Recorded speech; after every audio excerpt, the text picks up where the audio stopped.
If I look at Snowflake, it would take me like about 15 seconds to move on. Given all the investment opportunities out there, how do you identify which ones you want to dig in on further before deciding what to buy? So, what types of screens might you run? What are there multiples or ratios that you really favor or avoid?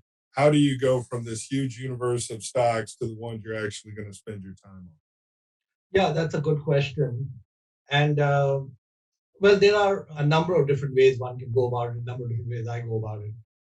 One needs a system where one can eliminate large swaths of companies where each company doesn't take more than a few seconds or maybe a minute.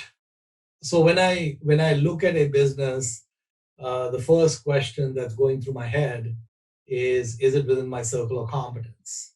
And a lot of companies would disappear based on that question. There are also entire industries I don't have much interest in. So US healthcare is very corrupt and does not operate with market forces. And so pretty much anything in US healthcare, I either consider outside my circle of competence or no interest. So if there's a biotech company, if there's a hospital, if there's a pharma company, if there's some, uh, CVS, Walgreens, that sort of thing, I'm basically, generally speaking, not interested in those kinds of businesses. So it's a very quick pass. Similarly, for defense contractors, I'm a little skeptical about the kind of the long-term nuances and whether things are as clean as they should be and so on. So not of much interest. And also, a lot of tech names tend to be high flyers, and they tend to lose me on valuation and such. So even there, we're done pretty quickly. I mean, if I look at Snowflake, it would take me like about 15 seconds to move on. And so a lot of things get eliminated relatively quickly. There has to be something that's drawing me in. So one of the things I do is I look at Value Investors Club, and they have thousands of companies posted on the club, and people are continuously adding ideas.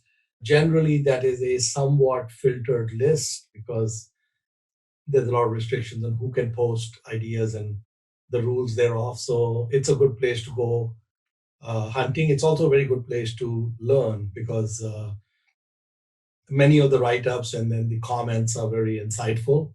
So Value Investors Club is one possible source. Value Line is another source. I have a subscription to Sum Zero, which is another source. And then I typically get several investment ideas emailed to me pretty much every day by folks across the world.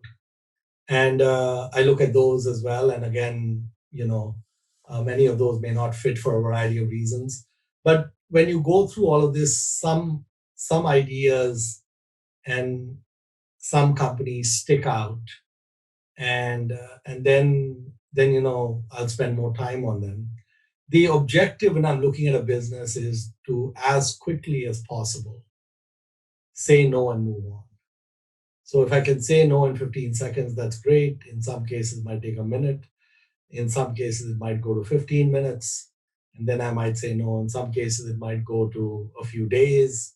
But the idea is that to be really good at saying no. So the business should be able to convince a very deep skeptic that it deserves more time and a spot in the portfolio. So that's generally how I go about it.